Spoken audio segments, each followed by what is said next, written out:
And let's talk about dollarocracy. What do we mean by that term, dollarocracy? Well, the name's pretty much self-evident. Democracy comes from Greek. It means the rule of the people, the demos. Dollarocracy means the rule of money. Instead of one person, one vote, you have $1, one vote. Now, this is a pretty simple concept. Those with a lot of dollars have a lot of votes. Those with no dollars have no votes. The power is in the hand of the wealthy, the rich, overwhelmingly so. Jimmy Carter, just a couple of months ago, was in a talk at the Carter Center in Atlanta with a bunch of visiting Germans. It was a private meeting, but someone, as happens nowadays, got their cell phone in there and recorded it. And he said the United States today is no longer a functioning democracy. We are no longer on the grid of functioning democracies. And I think that really isn't a surprise to scholars.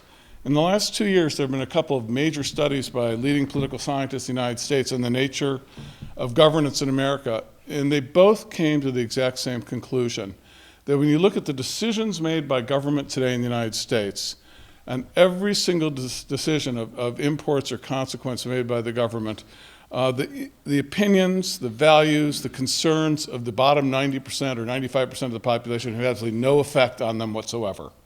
The decisions are made entirely based on moneyed interests and what moneyed interests want. U.S. Senator Bernie Sanders graciously introduced John and me at our last event in Washington, D.C. 2 years ago. And Bernie said, emphatically, he repeated it twice 2 weeks ago, he said, "It is impossible to get anything passed through this Congress if it is opposed by Wall Street or corporate America. It is impossible." That's dollarocracy. That's what it means in a nutshell. Money rules, and the rest of us are on the outside looking in, and we just have to hope the good money guys win. You get to root for a team like a baseball fan, but you don't get to play the game yourself. And people get it. I mean, polling after polling shows that most Americans understand that they don't have much influence over issues, that the decisions being made aren't being made in their influence. One of my favorite polls, and we cite it in the book, and I don't remember the exact figure off the top of my head, but a significant percentage of Americans now think we'd be better off just selecting our members of Congress jury style, picking names out of a hat, than having elections. That our election system is so corrupt and so flawed, we might as well just save the $10 billion and grab them out of the phone book. That's what we're reduced to. Now, oftentimes when you talk about the influence of big money, people think we're talking about, of course, the Republican Party. They're the handmaidens of corporate interests. But I think the truth of the matter is that both political parties are part of the process. The Democratic Party have moved to the right just as much as the Republicans in their wake, and they are much more conservative, much more money-driven party today than they were 40 years ago, as the Republicans are themselves a much more money-driven party. One classic example of that happened just recently. A friend of ours, John and mine, who's a member of Congress now, the House of Representatives, was trying to get a letter of members of Congress that would raise concerns that members of Congress want to have a public discussion or a congressional discussion of the Trans-Pacific Partnership, which is this new trade bill that's being rammed through Congress. And the way they fixed it in the 90s was these trade deals get rammed through without any debate because they know that people hear about these trade deals, they don't like them. So they try to ram them through so no one can even hear about them.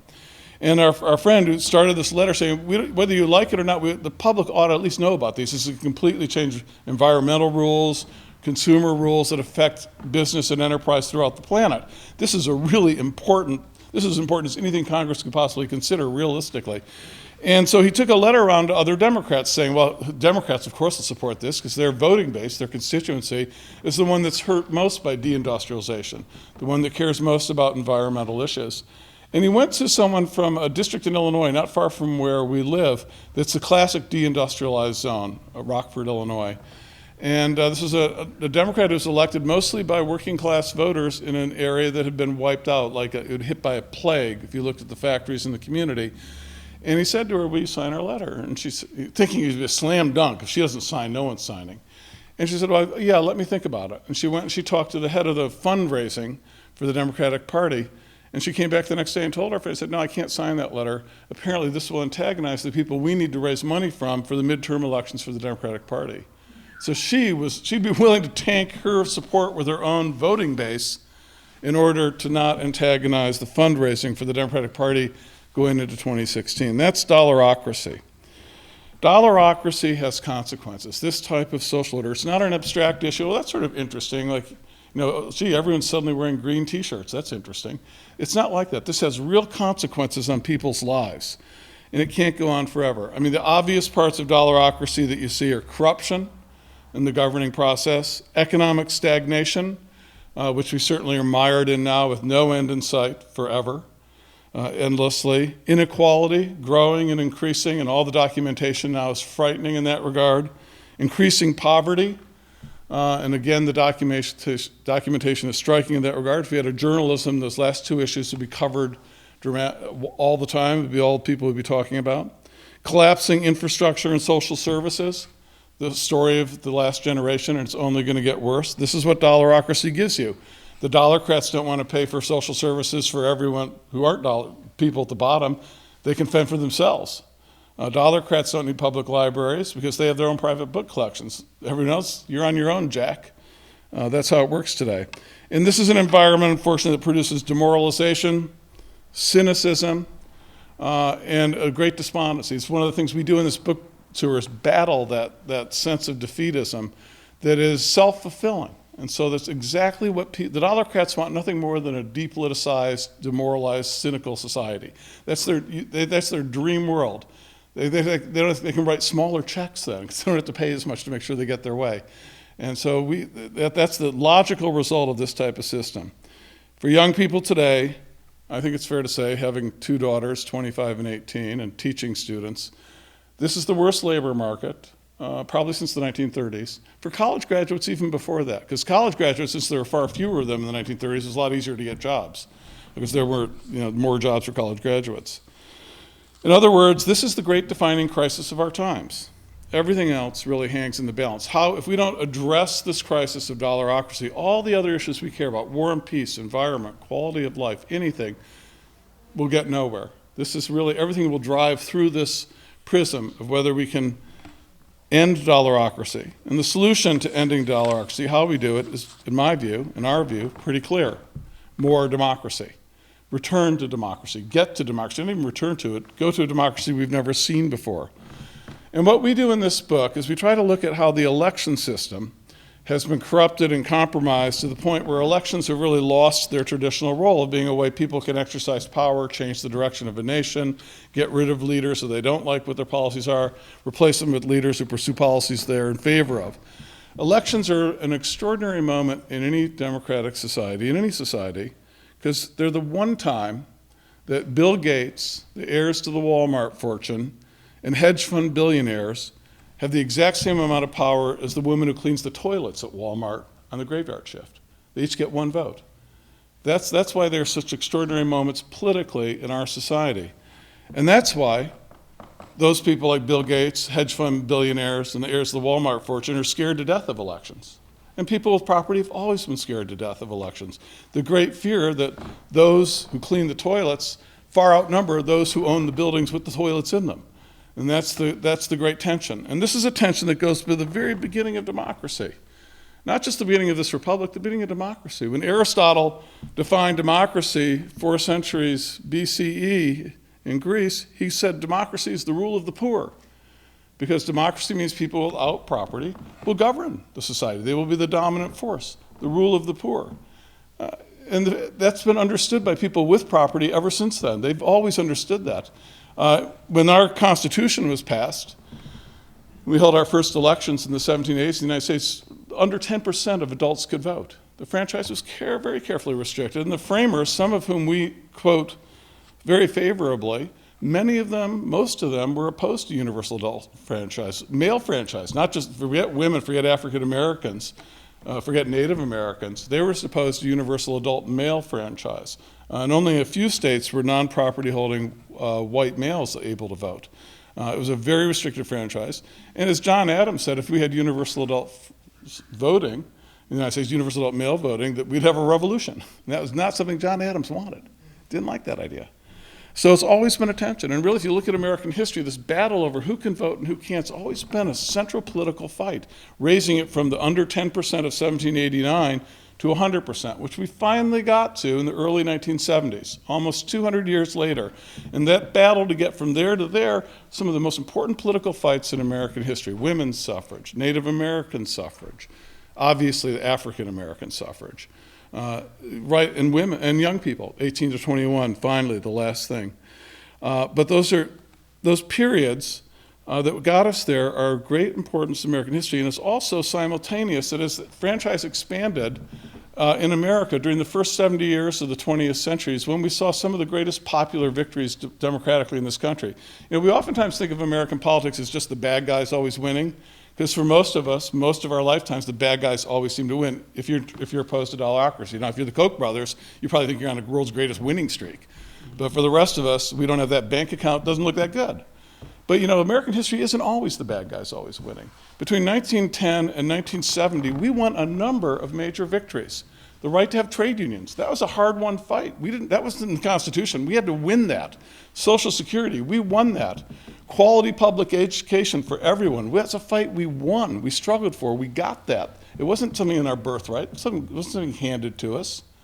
The Voting Rights Act, Medicare, these are great victories that we won.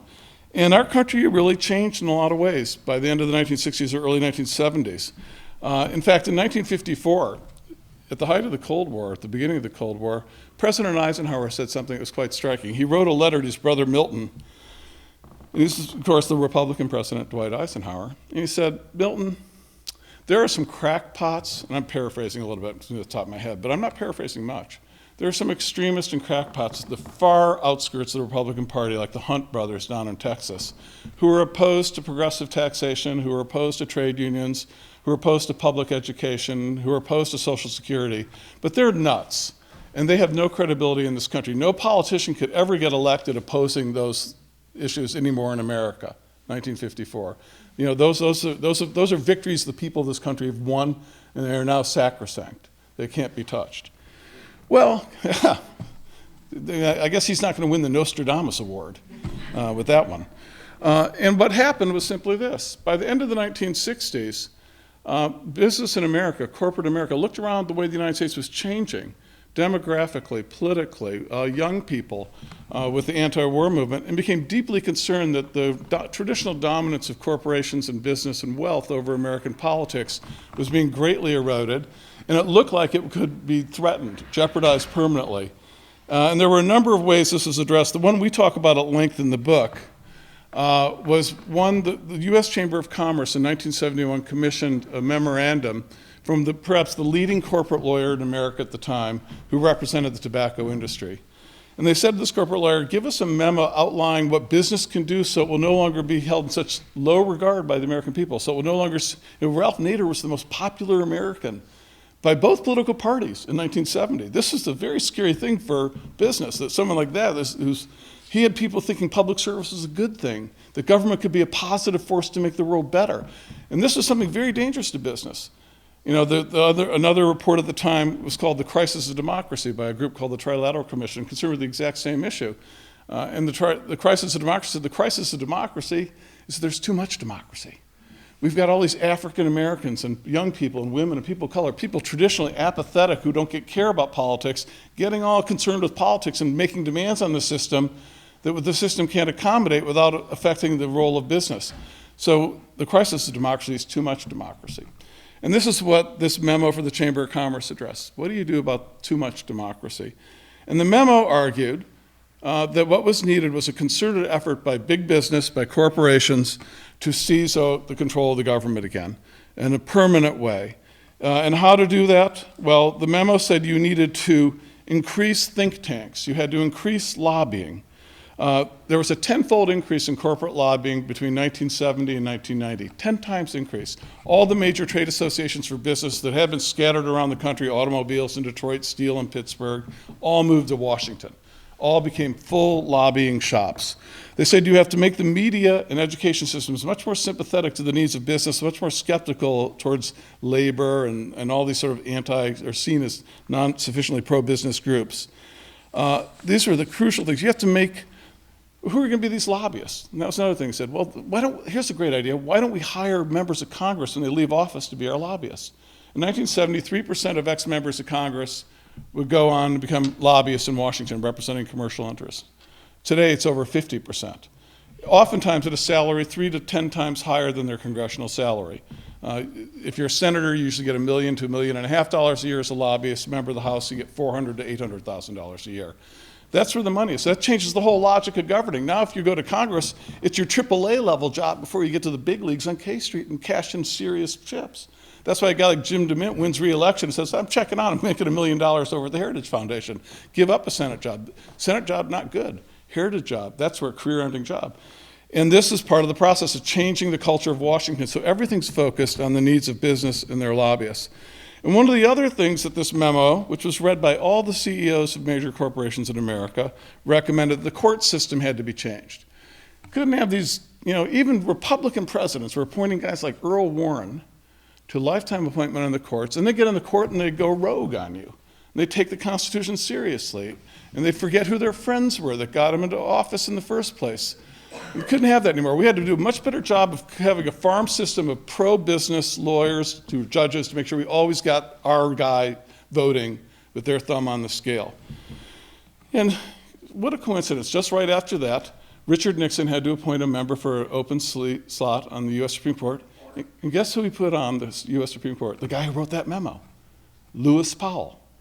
Lewis Powell, who wrote that memo, was put on the Supreme Court, approved by the Senate with a 99-1 vote.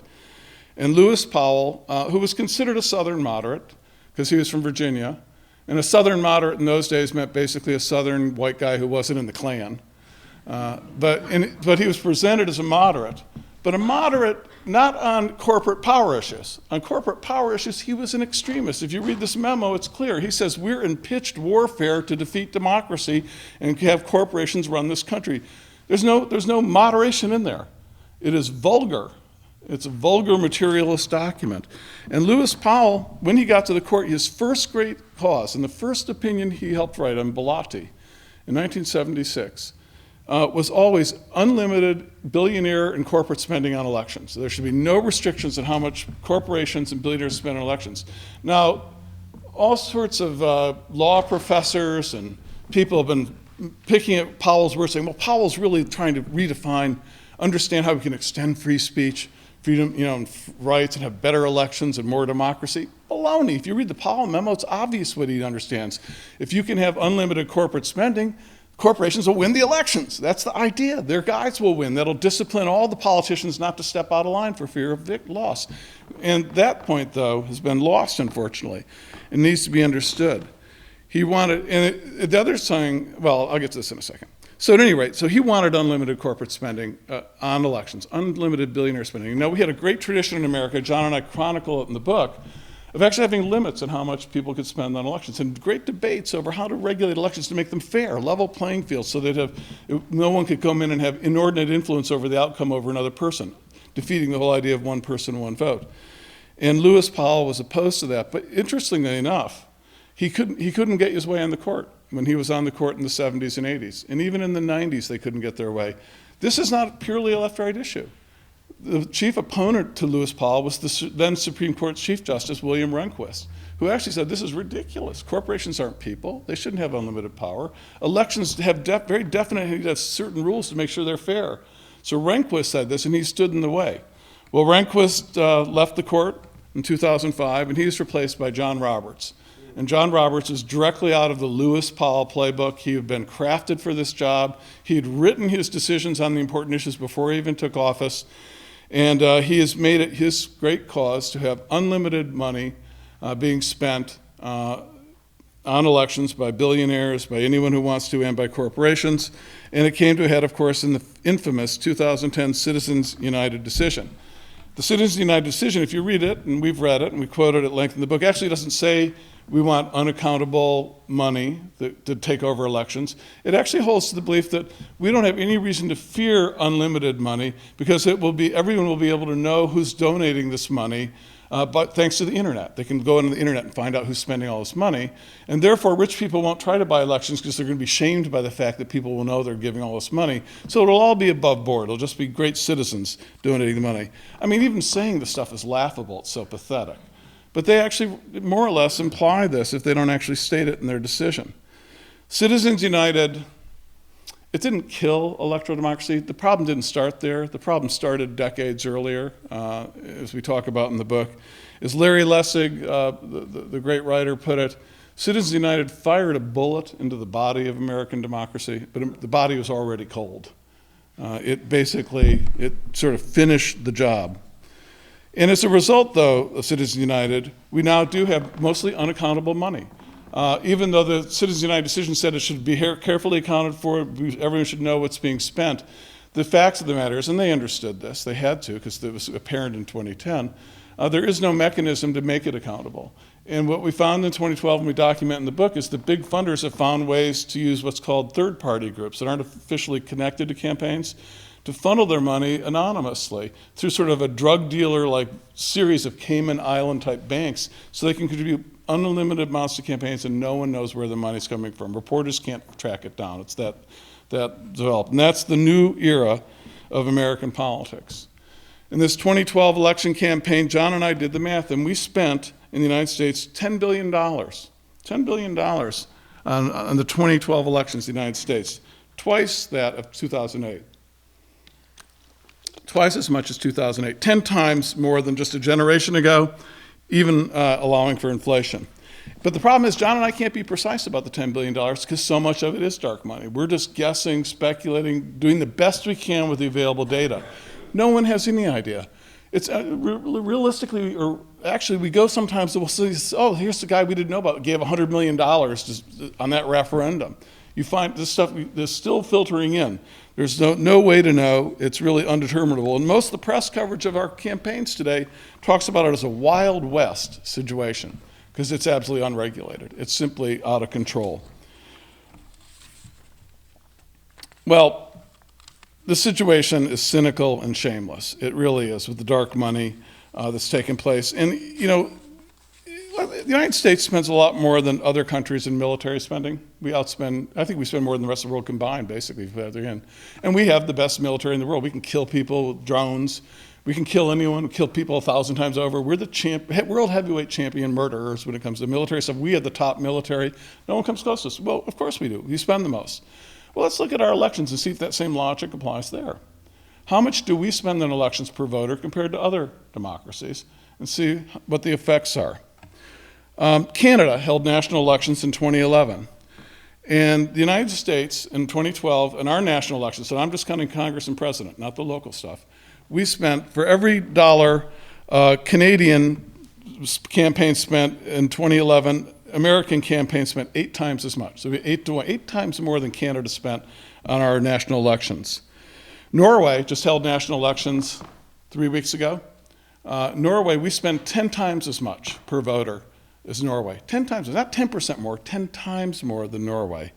And Norway is ranked the #1 democracy in the world by The Economist magazine. We spend 10 times as much. The United Kingdom, which had its last national elections in 2010, the United States spent 20 times more per voter in 2012, 29 times more than the Brits did in their national election, 29 times more per voter.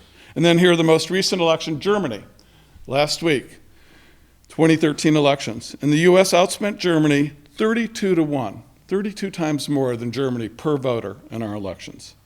Now here's something as an aside to understand why this isn't true. This really isn't a left-right issue. In all 4 of those elections that had much less spending than we have, the conservative parties won. They won elections that didn't require buying elections, which is hard to believe in America.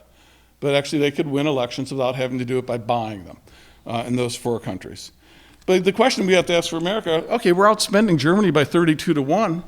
Well, we know if we outspent Germany in childhood education 32-1, like we spent 32 times more than Germany did for educating kids 6 to 12, every kid would get an education like Bill Gates' kids get. You know, they'd have like nannies, tutors, massage therapists. I mean, we'd have the greatest education system in the world for every kid in America if we outspent Germany 32-1. Well, what sort of bang for the buck are we getting with our elections? Are we getting the world's greatest democracy? Is some people doing backflips at the quality of our civic life in America thanks to the spending? Of course not. I mean, just ask the question. The more money that's spent, the more bogus the election. That's the relationship that's going on here. And there's a couple of reasons for this. I mean, we have much lower voter turnout. than these countries I just gave. Germany, Norway, 70, 75, 80, 85%. Us, 52, 53% on a good year. Off-year election, 35%. And our information level far lower as a rule. But there's a reason why more money equals more bogus. And this is a reason that's sort of counterintuitive, but it's also logical. I give money to candidates periodically. I bet many of you do. You know, $50, $100, $150, and I do it out of civic virtue. I don't expect to get a payoff from it. I do it because I think this candidate would be better for the country. I think they'd be better for my community. As a citizen, I want to help them along. I want to help pay for their campaign. And that's how traditionally, ideally, in a democratic society, if you're going to have private funding, that's what it would be. Small donations by millions and millions of people spread along, and people doing it for civic reasons. Well, the vast majority of money now, and all the money that Citizens United affected, doesn't view it as civic donations. These are purely investments. They are commercial investments. This money that comes in from these wealthy donors, most of which we don't know, are basically to buy a commercial result. It's pure corruption. It's nothing about civic virtue or more money, more speech, more values they want to promote. And it's hard to always talk about this because most of the people who donate this money are trying to keep it secret. They don't want to be publicized. They don't want a lot of attention on them. But fortunately, for us, there are a few hot dogs out there who sort of tip the hand. And one of them, in fact, hot dog in chief, is a guy from Las Vegas, Nevada named Sheldon Adelson. Some of you might remember him from the 2012 election. And Sheldon Adelson was actually quite blunt after the election because he forked out $150 million on a variety of races. And he lost some, but he, as you read in the book, if you see it, he's in for the long haul. He won some too, like he was instrumental in paying the money behind the scenes that defeated the constitutional amendment in Michigan that would have made it a constitutional right to be in a trade union. He got rid of that one. And Sheldon Adelson said, you know, look, he describes himself, I'm for socialized medicine, he said. I'm for a woman's right to choose. I believe in stem cell research. I'm concerned about climate change. But I don't give any campaign money because of that crap. I'm paraphrasing again. I hate labor unions. You know, they get in the way of my business. I hate them. I don't like paying taxes. I'm worth $32 billion. I don't want to pay taxes. I shouldn't have to. And I'm doing some pretty interesting stuff in business in Asia, and I really don't want the government looking too closely at it. And I'm investing $150 million for those three reasons. Because I'm worth $30 billion, and I want to be worth $60 billion. I don't want to be worth $10 billion. $150 million ain't much. It's not much to spend to go from 30 to 60 billion. And that's why these guys do it. It's an investment. It's not a high-end consumer purchase. It's not a civic virtue deal. If it was a civic virtue deal, he would have been investing in a whole different range of candidates, completely different slate. Hell, he would have been a socialist. So, no, it's to buy the policies. And Sheldon Adelson is what it's all about. That's who's giving the money. That's how the system is skewing. And as that happens, small donors like us, as you see this money flooding in, have less and less incentive to participate. Because you say, how can I compete with Sheldon Adelson? He cuts a check, and his buddies who I don't know, can cut checks for $50, $100, $150 million. And it comes out of their spare change drawer. How can we possibly compete with them? And that produces the effect they want, which is you withdraw. Jimmy Carter, again, said recently the United States has arguably the worst election system in the world. The worst election system in the world. He has the Carter Center. Some of you have probably heard of it. In the last 25 years, their specialties, they go around the world and they monitor elections to make sure they're fair, the votes get counted, they're on the level. They've done 92 different countries. They've gone in and monitored their elections. The Carter Center says they can't monitor an election in the United States because we don't even meet the baseline to be a decent election. We have so many flaws in our system, we don't even qualify for the Carter Center to come in and monitor one of our elections. What more can you say? I mean, you know, Belarus meets the baseline, we don't. You know, Ukraine meets the baseline, we don't. That says a lot about how lame our elections are and the role of money in dominating discourse. Now, much of this is a media story. If we had a great journalism that engaged people, the money would have much less influence. It would have very little influence, but we don't. And a lot of our book is about that, and I'm going to leave that to my partner, John, to talk about in the next section, and go on instead to, right now, in the lack of that journalism, with people having so little information about candidates from news media anymore, decent information, and most races are uncovered, what fills the void? What do people have to draw from as they go to the polls to make their votes. What makes the money so much more powerful than it would be otherwise? And the money goes to TV political advertising. Of that $10 billion spent in 2012, $6 billion went for TV political advertising. There was 4 or 5 million TV ads, we're still counting them, political ads in 2012, twice the number from 2008. In some states, in some cities, they were around the clock and they were endless. Endless. We chronicle it in the book. It's absolutely astonishing. And I think the one thing that's safe to say about all of them, with very few exceptions, they were all completely inane. Asinine, absurd, demeaning, offensive. Pick your favorite word. Thomas Paine opened one of the great and most important books ever written by a member of our species called Common Sense with a sentence said, "A long habit of not thinking a thing wrong gives it the superficial appearance of being correct, of being right." And that's what it is with our political system. We're so used to being marinated in political ads, we think, oh, that must be the way democracies do it.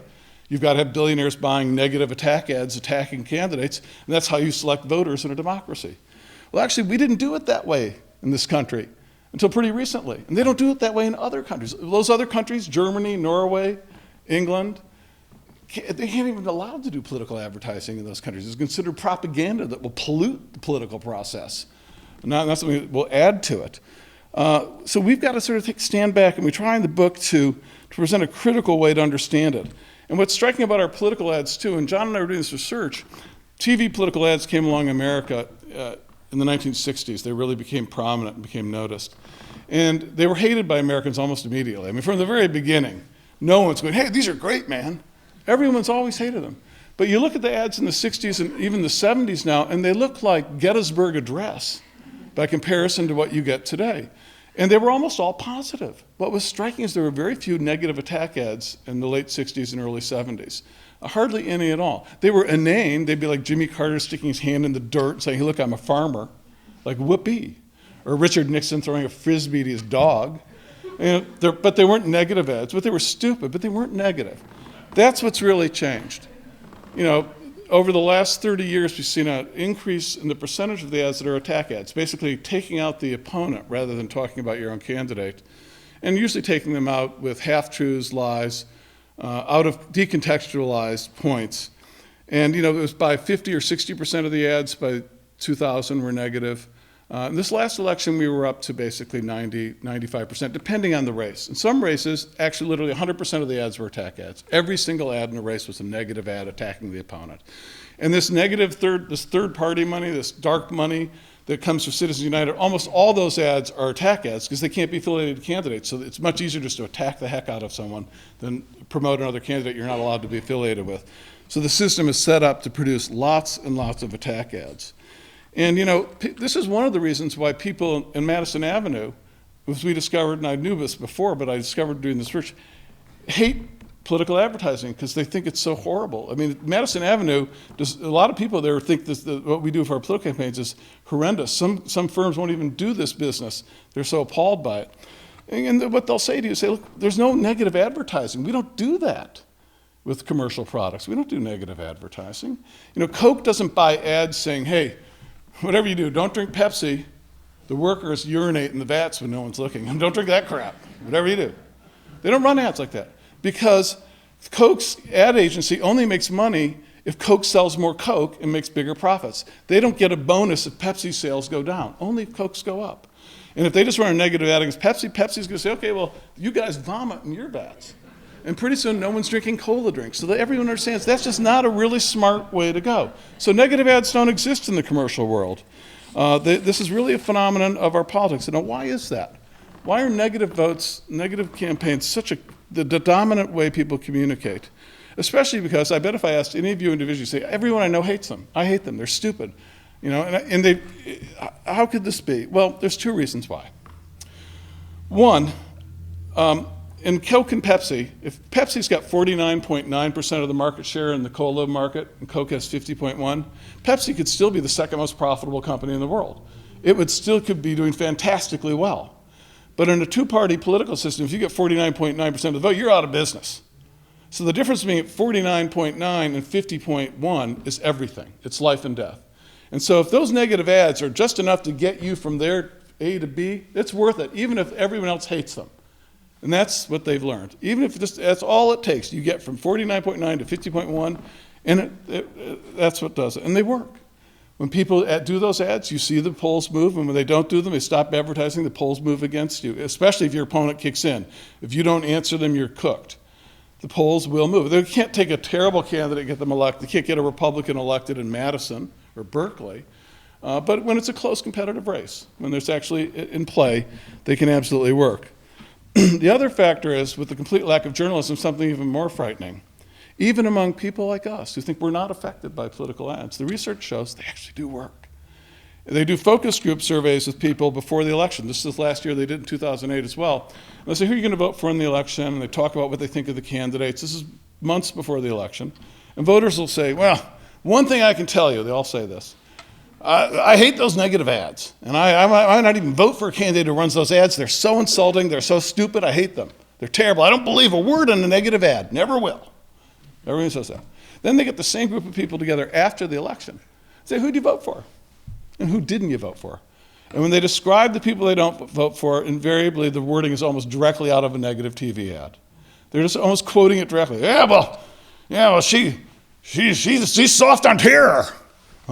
Well, where do you get that? Well, where do they get it? They didn't get it from journalism, because there's no journalism.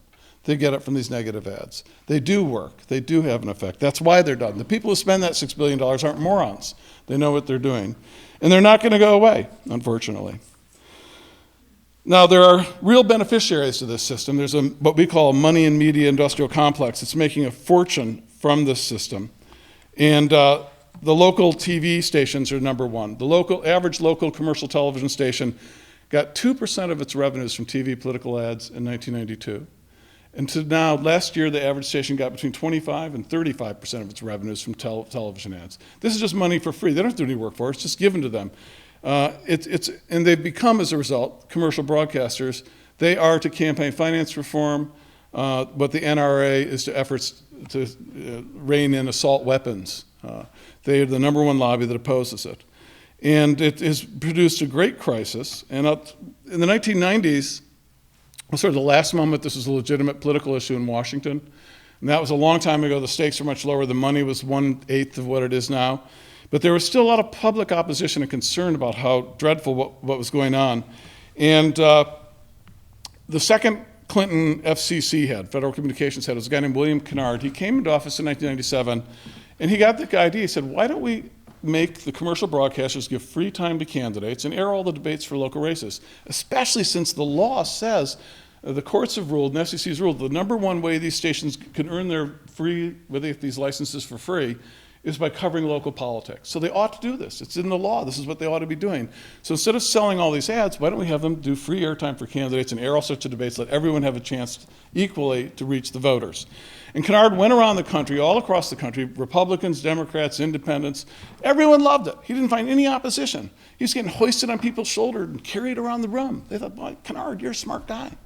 Then he went back to Washington, and he went inside the Beltway, and it was suddenly like someone turned off the heat. He was in a freezer. No one liked the idea. It was just dead on arrival. Just mentioning it produced frost. And finally, and I interviewed Kennard when he left office, that's how I know the story. Finally, Kennard, and it's in the book too, in more detail. Finally, Kennard was pulled aside by a couple of Democratic hotshots, and they said, Bill, if you keep this up, it'll end your political career. This is an issue you can't touch in this town. You just can't touch this on. And it will also possibly threaten the funding for the FCC. We might close down your agency if you keep this up. And Kennard said, isn't it pathetic that even, and he went along with it. He said, isn't it pathetic that even if you try to enforce the actual existing law, this lobby is so strong that they can make sure your career will end. And they've got everyone scared to death. No one will touch the issue. And after Kennard left in the last decade, we've had progressives in the FCC like Michael Kopp's, a wonderful man. But he wouldn't touch this issue. He knew it wouldn't get anywhere. It wasn't that he was afraid to, but he said, why waste your time on an issue you can't have any hope of winning? It's simply off limits. So that's the crisis we face. It seems hopeless, doesn't it? But thank God for the internet, right? That's going to solve all our problems. Well, maybe not, according to Digital Disconnect. And I'm just going to say a couple words about the internet. The idea of the internet was that it was going to make all of us free, give us all the power, be a universal fact checker of people, so you'd know if a candidate couldn't tell one thing to one group and another thing to another group, you could scope them out, find out who was telling the truth, and hold them accountable. It would also lower the cost of participation, so people who were on the outside could more easily get involved in politics, and you could have grassroots insurgencies in a way that would have been impossible otherwise. And unfortunately, the internet's been turned on its head in the last 15 years, and that notion, that dream about the internet's really been shredded to no small extent. The internet now is basically the province of a handful of enormous monopolies, to use the technical term that economists use when companies have that much market power. Most of the giant companies that dominate the internet, Google, Facebook, Apple, Amazon, Microsoft, all of whom rank among, except Facebook's not in the top 30, they're in the top 50, but 12 of the 30 largest companies in America now are internet monopolies. 12 of the 30 largest companies. They completely dominate. Only 3 of the too big to fail banks are on that list, 12 internet companies. And these companies are extraordinarily powerful. They have monopoly power. Most of them have more monopoly power in their market than John D. Rockefeller had with Standard Oil before it was broken up in the late 19th century. That's how much market power they have.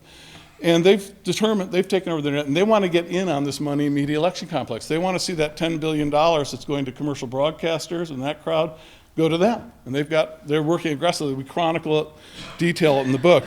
And this is where the NSA and Edward Snowden have done a nice job of making our job easy, because what's happened is that the way these companies make money is they know everything about you.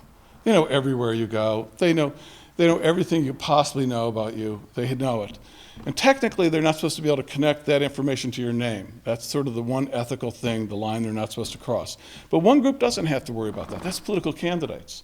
They're allowed to connect that information that they can get from those companies, and they can purchase, or they can collect themselves, with your name. And probably the one group that knew more, one organization that knew more about Americans than the NSA ever did, than Google or Microsoft, was the Obama campaign. They had between 1,200 and 2,000 distinct points of information on every American voter.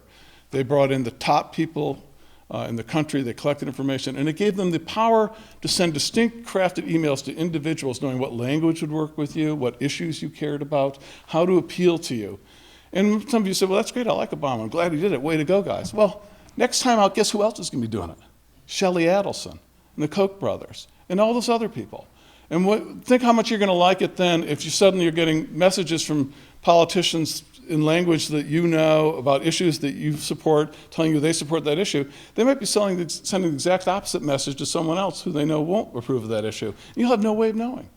It's really, we're opening a very dark moment politically in this country unless we do something about it. It's only going to get worse. Now, at this point, before you jump off a ledge, I'm proud to introduce a person I think is the smartest political figure I know, my co-author, John Nichols. And John will explain not only why you shouldn't jump off that ledge, but also why, in fact, as dire as it seems, we hold to the adage, the truth will set you free. And that we are actually at a moment now, with this, armed with the information we have, where we are in a position, I think, to have a period of tremendous and successful radical reform. Thank you very much.